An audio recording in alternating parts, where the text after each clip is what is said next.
ទេធនាគារផ្ដល់កម្ចីដោយមិនសិក្សាពីលទ្ធភាពសងរបស់អតិថិជនខ្ញុំសូមឆ្លើយយ៉ាងខ្លីថាវាមិនអាចទៅរួចនោះទេដោយសារតែគ្រឹះស្ថានធនាគារនិងហិរញ្ញវត្ថុមានច្បាប់ទម្លាប់និងក្រមប្រតិបត្តិត្រឹមត្រូវនៅក្នុងការផ្ដល់កម្ចីទៅដល់អតិថិជនជាមួយនឹងទំនួលខុសត្រូវខ្ពស់ឬអ្នកខ្លះស្គាល់ថាគឺជាវិន័យឥណទានម្យ៉ាងវិញទៀតនោះគោលដៅដ៏ចម្បងនៃការផ្ដល់កម្ចីទៅដល់អតិថិជនគឺជួយសម្រាលបន្ទុកផ្នែកហិរញ្ញវត្ថុទៅដល់អតិថិជនដែលកំពុងតែមានតម្រូវការផ្នែកហិរញ្ញវត្ថុសម្រាប់តម្រូវការផ្ទាល់ខ្លួនគ្រួសារអាជីវកម្មមិនមែនដើម្បីបង្កើនបន្ទុកហិរញ្ញវត្ថុទៅដល់ពួកគាត់នោះទេដូច្នេះមិនថាគ្រឹះស្ថានផ្ទាល់ឬក៏បុគ្គលិកធនាគារពួកគេចាំបាច់ត្រូវតែអនុវត្តទៅតាមគោលការណ៍មុនពេលផ្ដល់កម្ចីដល់អតិថិជនជាពិសេសគឺការសិក្សាយ៉ាងលម្អិតអំពីគោលបំណងកម្ចីរបស់អតិថិជនស្ថានភាពហិរញ្ញវត្ថុរបស់ពួកគាត់ម្យ៉ាងវិញទៀតនោះគ្រឹះស្ថានត្រូវតែប្រាកដថាអតិថិជនគឺអាចសងត្រឡប់ទៅកាន់គ្រឹះស្ថានហិរញ្ញវត្ថុវិញបន្ទាប់ពីគាត់ទទួលបានប្រាក់កម្ចី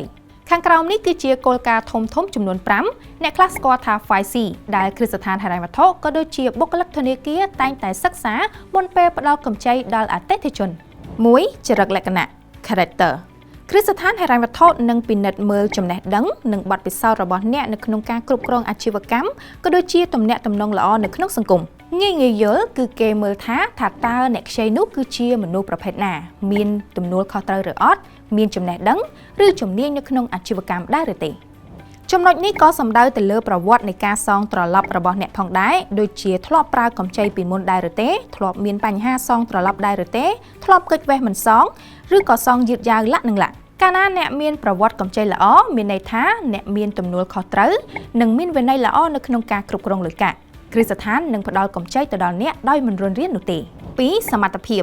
Capacity សំដៅទៅលើសមត្ថភាពរបស់អ្នកខ្ចីនៅក្នុងការសងបំណុលត្រឡប់មកវិញដោយគេនឹងវាយតម្លៃលើចំណូលចំណាយប្រចាំខែនិងបំណុលផ្សេងទៀតដែលអ្នកមានដើម្បីដឹងថាតើអ្នកពិតជាអាចសងបំណុលគេវិញបានពិតប្រាកដមែនត្រង់ចំណុចនេះគ្រឹះស្ថានក៏នឹងសិក្សាវាយតម្លៃទៅលើសមត្ថភាពនៅក្នុងការគ្រប់គ្រងអាជីវកម្មរបស់អ្នកផងដែរឧទាហរណ៍អ្នកចង់ខ្ចីទៅពង្រីកហាងបាយ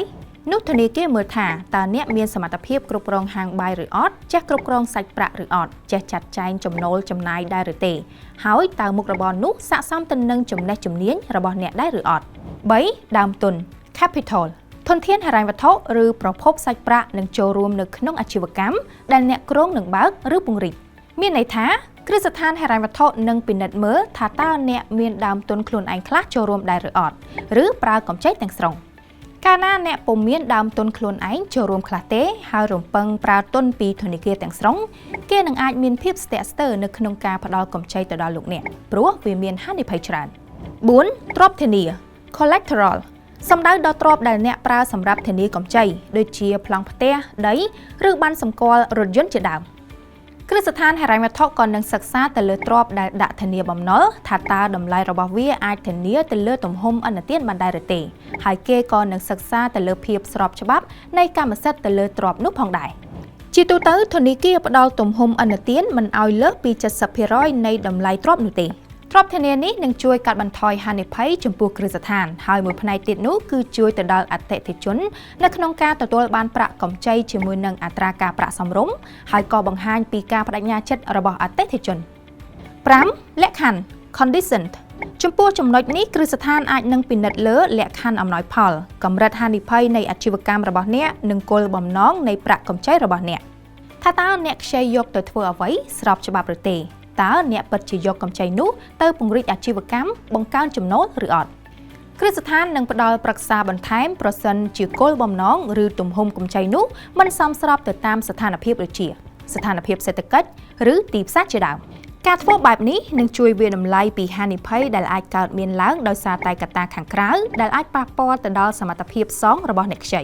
ក្រៅតែពីចំណុចទាំងនេះក៏នៅមានលក្ខខណ្ឌផ្សេងៗទៀតដែរដែលគ្រឹះស្ថានហិរញ្ញវត្ថុនឹងសិក្សាយ៉ាងលម្អិតអាស្រ័យទៅតាមប្រភេទកម្ចីនិងគ្រឹះស្ថានជាក់ស្ដែងការសិក្សាយ៉ាងលម្អិតនេះនឹងជួយដល់អ្នកខ្ចីគេចផុតពីការខ្ចីប្រាក់លើសមត្ថភាពពីព្រោះការវាយតម្លៃរបស់គ្រឹះស្ថាននឹងជួយឲ្យដឹងពីស្ថានភាពហិរញ្ញវត្ថុរបស់អ្នកខ្ចីដែលនឹងជួយការពារពីហានិភ័យផ្សេងៗនៅថ្ងៃខាងមុខជាពិសេសការធ្លាក់នៅក្នុងអន្ទាក់បំណុលអាក្រក់យ៉ាងណាក៏ដោយសប្តាហ៍ថ្ងៃនេះអ្នកខ្លះក៏នៅតែយល់ខុសថាគ្រឹះស្ថានហិរញ្ញវត្ថុផ្ដល់កម្ចីគ្មានការសិក្សាពីលទ្ធភាពសងរបស់អតិថិជននោះទេ